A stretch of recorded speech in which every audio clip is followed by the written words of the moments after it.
Hola equipo, ¿cómo están? Buenos días. El día de hoy les voy a compartir este video.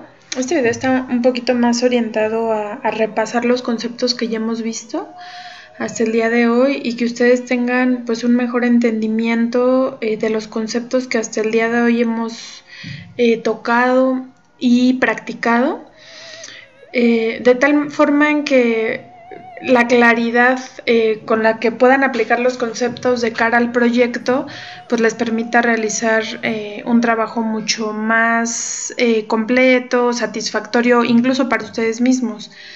Entonces ese es el objetivo, que podamos revisar los conceptos punto por punto y pues que también ustedes repasen, ¿no? Repasen cada uno de estos conceptos y se sientan seguros al momento de estar codificando.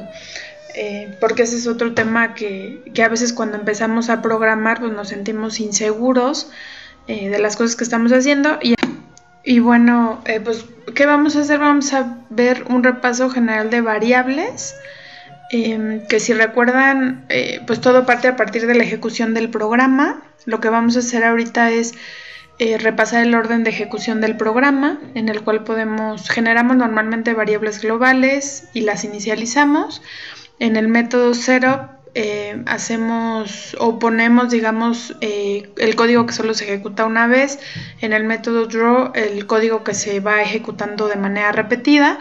Y en el caso, por ejemplo, de las funciones de los eventos, ya sea del mouse o del teclado, pues bueno, ya vimos que podemos generar ciertas funciones que son ejecutadas al momento, digamos, se ejecuta el draw. Si pasa algún evento, entonces se detiene la ejecución del draw y se ejecutan estos eventos, ¿no?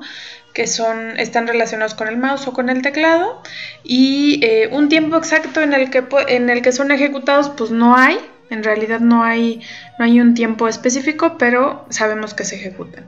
Ahora, ¿qué es el alcance de las variables? Es, por ejemplo, ¿en dónde puedo yo usar la variable? De acuerdo a al segmento de código pues que yo estoy declarando. En este sentido tenemos 3 segmentos de código en el cual pues, nosotros normalmente definimos en dónde vamos a declarar la variable. Uno es en las funciones. Si recuerdan, cuando declaramos ya sea en setup o draw, abre una llave, cierra una llave. En los ciclos es lo mismo, en las condicionales if else es lo mismo. Y entonces lo que yo voy haciendo acá es definir en qué puntos yo voy a poder acceder a esa variable, ¿no? De acuerdo a el lugar en donde yo la haya definido. Si yo la definí dentro de la función, entonces el alcance o solamente yo voy a poder acceder esa variable dentro de esa función, o dentro de ese ciclo, o dentro de ese condicional.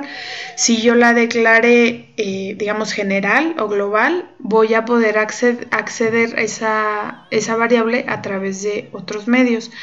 Entonces, o a través de otros métodos. Entonces, si revisamos acá un ejemplo en código, o sea, para ver cuáles son esos tipos de variable, yo les diría, en el ejemplo que teníamos del auto, pues esas variables que están ahí arriba son globales. Esas yo las puedo acceder desde cualquier método. Desde cualquier método yo puedo accederlas. ¿Por qué? Porque yo las definí de manera global afuera de cualquier método. Y eso me permite hacer obviamente el acceso a la variable mucho más, bueno, de manera global, ¿no? Ahora, ¿qué estoy haciendo ahí? Lo que estoy haciendo ahí es definiendo una variable local. La variable local, si se dan cuenta, pues la defino dentro de esta estructura, que en este caso lo estoy definiendo en un condicional. Adentro del else if estoy digamos, definiendo la variable x es igual a 4. Si yo quiero acceder a la variable x, por ejemplo, afuera de esto o en el otro else, no voy a poder hacerlo. No lo voy a poder hacer porque pues digamos, eso solo existe en esa sección de código del condicional. Y entonces esto es importante que lo sepan para que sepan hasta qué punto van a poder ustedes tener acceso a las variables. Ahora, Por ejemplo, esto nada más, si yo quiero utilizar esa X en ese else de abajo, donde esté el X3, ahí me va a generar un problema. Ahora, otro punto importante es, yo no puedo utilizar la variable X sin antes definirla. Entonces, si yo genero esa sentencia arriba, eso me va a causar un error. ¿Por qué? Porque la variable X todavía no existe, o sea, ni siquiera existe y yo ya la quiero utilizar. Entonces eso va a generar un error y voy a tener un problema al momento de utilizar la variable, porque ni siquiera existe todavía en cuestión de la ejecución del programa. Entonces, a eso se refiere la última parte donde dice una variable es creada e inicializada en esos bloques y no puede ser referenciada si no ha sido creada, ¿no? Para que les quede 100% claro. Ahora, esas son variables también, solo que son argumentos de la función. Si bien ya saben que podemos poner las globales hasta arriba o generarlas dentro de los bloques, pero también podemos utilizar variables como parámetros de funciones. La variable normalmente es destruida cuando el programa sale de ese bloque de código en el que fue declarada. Entonces, digamos que si es por eso que no puede ser accedida a través de otros métodos, porque termina, por ejemplo, vamos a suponer que yo tengo la variable posición X. Cuando yo mando a llamar la variable X1, que en este caso si recuerdan vale 100, le pasa el valor a posición X, o sea, se lo copia. Entonces posición X va a tener 100. ¿Qué es lo que pasa con posición X? O sea, que solo existe mientras se manda a llamar ese método. Si yo quiero acceder a posición X desde el 0 o desde el raw, no existe porque eso solo existe durante la ejecución de ese método y nada más.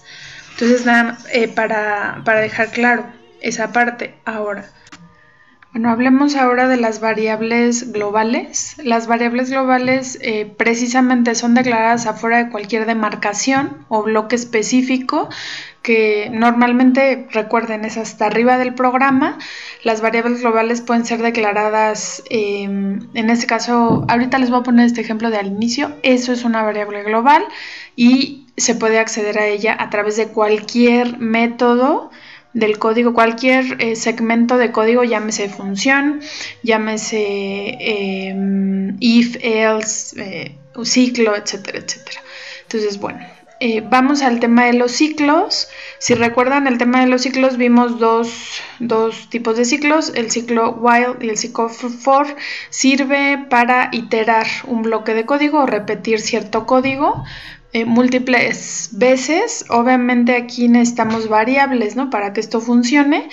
Y la expresión, ¿cómo funciona el ciclo while? Normalmente, por ejemplo, el while evalúa una expresión booleana y si eso evalúa verdadero, entonces se ejecutan las instrucciones que vienen dentro del ciclo.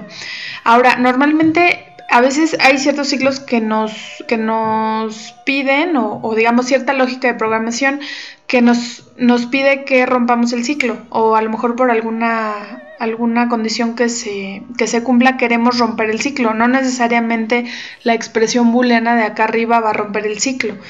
Si queremos hacer eso, para eso existe la instrucción break. Vamos a suponer que si yo les digo, y si el número llega a 4, entonces break. Entonces yo estoy poniendo dos condiciones para que se rompa ese ciclo. La expresión booleana que está arriba, la de while, expresión booleana, más la otra expresión que a lo mejor yo voy a tener como parte de mis instrucciones y que si se cumple voy a romper ese ciclo. Entonces, digamos que ese es un ejemplo. Aquí algo que sería muy muy bueno es que ustedes también puedan ir analizando, digamos, el código y que vayan haciendo un ejemplo también de processing para que vayan entendiendo. De todos modos, yo tengo entendido que ustedes ya leyeron el capítulo, entonces va a ser más sencillo para ustedes.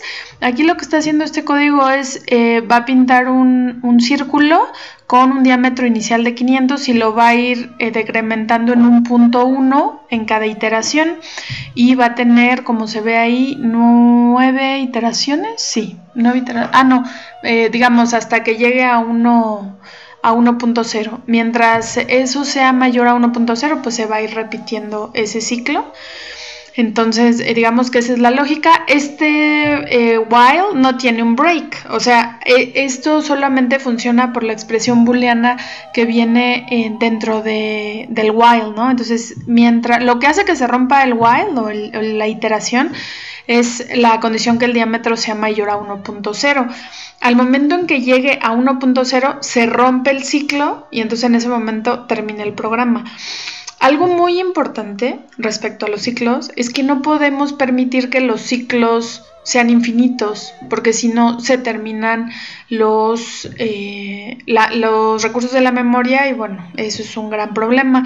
Ahí está el ejemplo de cómo funciona, digamos, el ciclo, y si se dan cuenta lo pusimos en setup, ni siquiera lo pusimos en draw. Entonces esto no estamos buscando que tenga una animación para el ejemplo. Y bueno, eso sería la parte de while. Ahora, si recuerdan, revisamos también el tema de los incrementos y decrementos de operadores. Los operadores que normalmente se incrementan, pues son estos normalmente son variables. Los operadores son más, menos, por, entre y el módulo que se encuentra hasta abajo, y esas son precisamente una versión recortada de i es igual a i más 2. Si se dan cuenta, eso yo lo puedo escribir como i más igual 2 y es exactamente lo mismo. Y el tema del módulo, bueno, eso lo revisamos en clase también, que funciona como el residuo.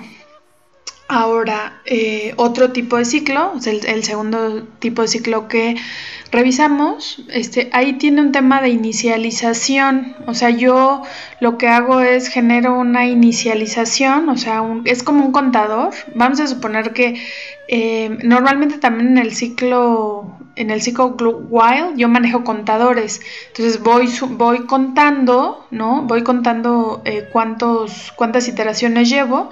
Es básicamente el mismo concepto. Ahí inicializo el contador, luego hago la comparación de la condición y incremento el contador hasta que la condición de en medio se cumpla, rompo el ciclo y ahí termina la ejecución, ¿no?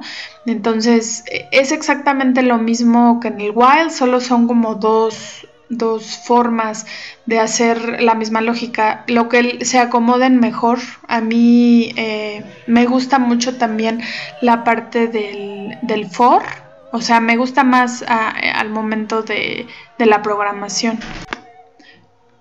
Ahora, por ejemplo, aquí vienen dos comparaciones de cómo hacer exactamente lo mismo con un while y un for. Entonces, hagan la prueba para que validen la diferencia, ¿no? Y cómo se manejan los contadores. Ahora, ¿recuerdan que vimos las funciones? Pues una función, en general las funciones son subprogramas o pequeños programas dentro de otro programa.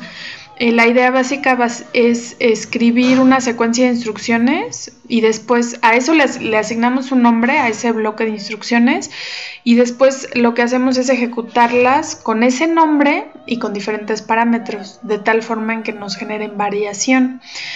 Normalmente hay dos pasos: la definición de la función, que es donde yo creo la función y le digo qué es lo que necesito que haga, y la llamada a la función. Normalmente yo la defino una vez, pero puedo llamarla en múltiples ocasiones, que eso lo podemos ver claramente en el programa del pinta-auto, del auto. ¿Por qué? Porque si se dan cuenta, esa es la definición y esa, si se dan cuenta, es una vez nada más. O sea, definición solamente una, y la llamada, o sea, yo la puedo llamar n veces, las veces que yo quieras, que son las que pueden visualizar de este lado. Ahora, continuando con el tema de las funciones, por ejemplo, si recuerdan que tenemos ahorita o utilizamos funciones de tipo setup, la función draw, y bueno, aquí viene, digamos, un concepto nuevo que sería, vamos a entender por qué le ponemos void a estas funciones. Normalmente void se usa para referirse a funciones que no regresan absolutamente nada. Hay ciertas funciones que pudieran regresar algún valor. Ahorita les platico cómo funcionan esas funciones. Pero en el caso de setup y draw no regresa ninguna función. Normalmente son en cálculos de algún tipo. Por ejemplo, en esa función en particular, por ejemplo, regresa un flotante. En vez de poner float, tú puedes regresar lo que tú quieras, un entero, un flotante, cualquier tipo de valor. Ahora, como les comentaba en clase, las funciones, lo importante de las funciones es generar modularidad, o sea, que puedas mantener ese código porque lo dividiste en partes pequeñas manejables. Y número 2, para la reutilización, para que puedas utilizar bloques de código que hagan una función en particular en diversas partes del programa, que eso es una ventaja al momento de estar utilizando, digamos, el código que ya existe, ¿no? O sea, no inventas, ¿a qué me refiero? No inventas el hilo negro. Si hay algo que ya existe, pues yo lo tomo. Entonces, ese es un tema súper importante, el tema de la reutilización, y mientras nosotros generemos bloques de código que puedan ser reutilizados, nuestro programa a largo plazo va a ser mucho más fácil de mantener y de modificar, ¿no? Que eso sería algo muy importante. Ahora, vamos a los parámetros de las funciones. Los parámetros pues son argumentos, ¿no? Normalmente las funciones tienen argumentos. Estos argumentos pueden ser pasados o se pasan los argumentos a una función para que estos puedan ser utilizados en el cuerpo de la función.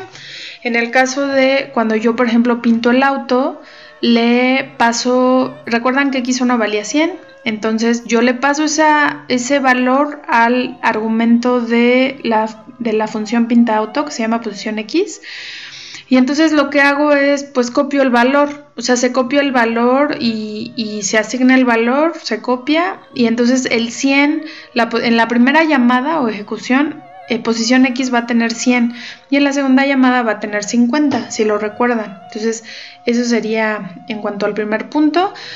Los parámetros son un conjunto de declaraciones delimitados por coma, que eso, bueno, está precisamente así. Se definen las diferentes variables y divididos por coma. Y esas son precisamente las entradas de la función, como si fuera una función matemática. Que digas cuál es la integral de línea de X, es exactamente lo mismo, es una forma de evaluar una función.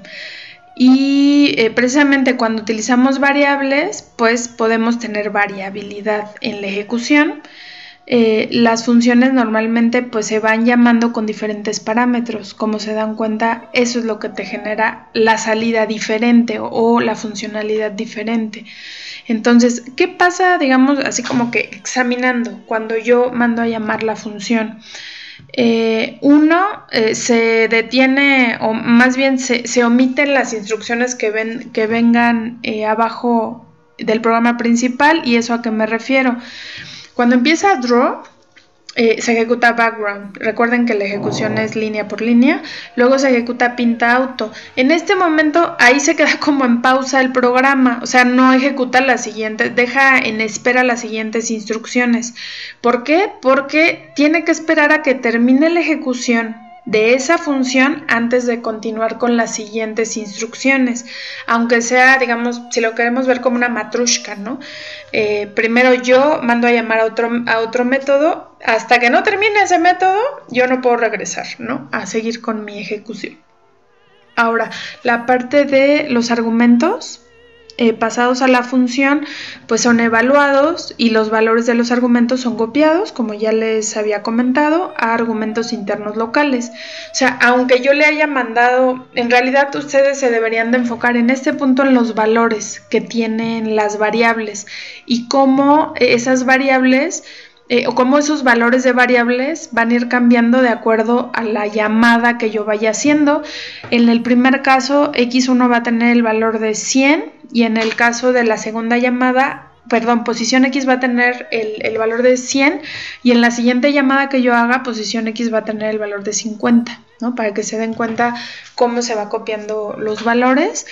Y bueno, después obviamente dentro del método las instrucciones se van ejecutando una por una, o sea, primero el rec mode, después el stroke, después el fill, etcétera, etcétera. Cuando termina la ejecución del programa, pues ahora sí que se retoma, ¿no? La función principal, o sea, la que me llamó, que en este caso sería draw, sería el método principal que me llamó y sigo con la siguiente llamada, ¿no? Que sería exactamente la siguiente que pinta el segundo auto.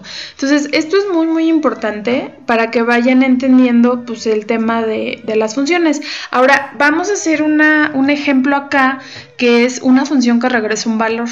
Este es un nuevo concepto, pero es algo sencillo. Es algo muy sencillo y muy básico.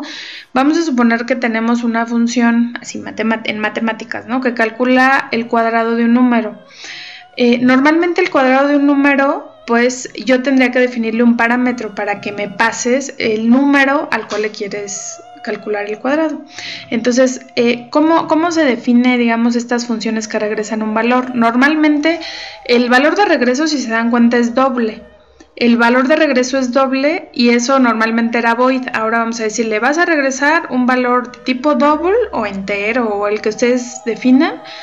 Y eso, yo te voy a regresar el resultado de la multiplicación. Entonces, lo que estoy haciendo es me pasas n y en la función regreso el valor de la multiplicación de n por n.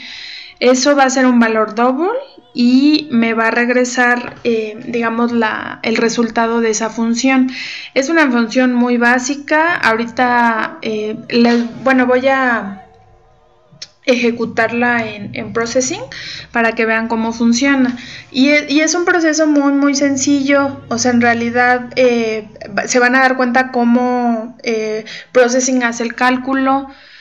Ahí, por ejemplo, esa es la definición de la función. Recuerden que la definición de la función es el paso número 1 y después la llamada a la función, que sería el paso número 2. Para hacer la llamada, con que la ponga en el método setup es más que suficiente. Aquí no, el objetivo no es que yo pinte algo, no es el objetivo, sino que haga un cálculo, ¿no? Entonces, en este sentido, por eso lo estoy poniendo acá. Y lo que voy a hacer es voy a declarar una variable de tipo double en donde se guarde mi valor del cuadrado del número que yo le pase. Entonces, por ejemplo, esa variable va a ser de tipo double y la voy a igualar al resultado de la función square, que esa es la que me saque el cuadrado, por un número. El número que yo le pase como parámetro ahí. Vamos a suponer que si le paso, por ejemplo, el número 3, entonces esa función me debería de estar regresando el cuadrado de 3, que 3 por 3 es 9, me debería de estar regresando al programa el valor número 9. Ahora, ¿cómo sé en dónde, digamos, cómo sé que realmente en la variable cuadrado quedó el valor 9? Pues si recuerdan, tenemos nuestra forma de imprimir en la consola de Processing y lo que vamos a hacer es imprimir el valor de la variable cuadrado para que logremos ver ese resultado, ¿no? Que viene ahí en la parte de cuadrado, y con eso pues ya vamos a tener todo el resultado, ¿no? Correspondiente. Ahora lo corro y abre una ventana porque es obviamente yo generé ese canvas de 200 por 200, pero obviamente no lo estoy usando. Lo que quiero ver más bien es en la consola. Recuerdan que hasta abajo del IDE de Processing, pues yo puedo ver la consola. Ahí está mi resultado de la consola y dice el valor del cuadrado es 9. Y todo a través de una función. Si se dan cuenta, la función de arriba regresa un valor.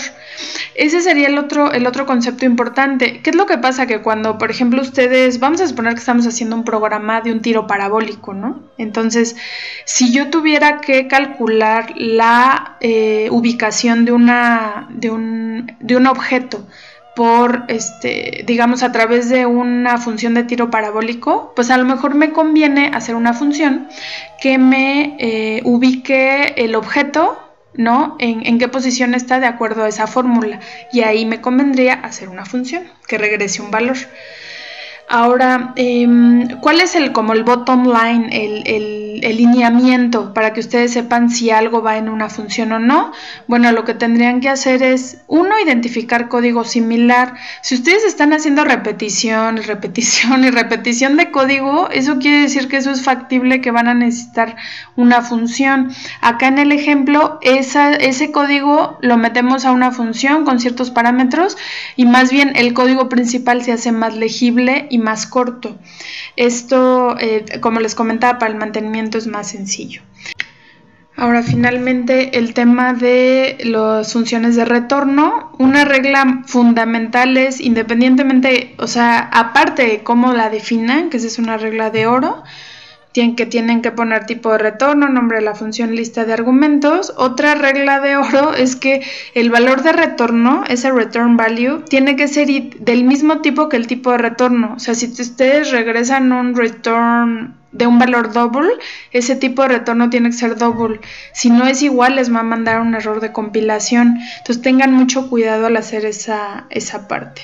Ahora, ¿qué es lo que vamos a ver en el próximo video? Programación orientada a objetos, el ejemplo de los cochecitos con programación orientada a objetos. Y pues les deseo un muy buen día, que se encuentren muy bien y estamos en comunicación. Gracias, hasta luego.